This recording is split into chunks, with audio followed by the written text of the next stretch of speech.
Okay, welcome back. We got the tank on. There's a bolt.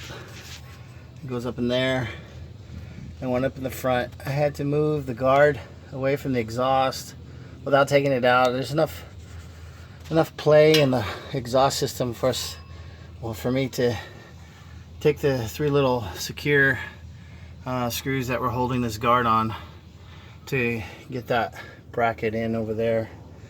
And then that one was easy from the outside. And then I had to put a jack in the middle right here to hold up the tank, just so I can get these pressured up enough so it would catch.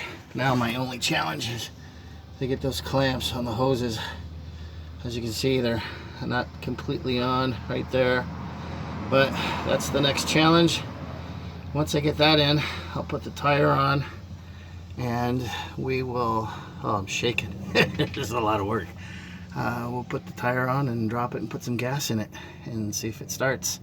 So this is part 2 of the 98 Cadillac Deville fuel pump. I decided that I wasn't going to take the tank back out and show you how to do the pump.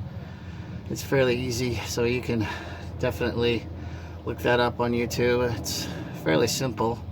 I just used the long nose needle nose pliers and got the clamp that holds it down and pulled it apart and pulled it out and put it back in. So anyway, I'm gonna get going on this before the sun goes down, so stay tuned, like and subscribe, and we will continue with this project and getting this car out of the driveway. So thanks for watching, guys.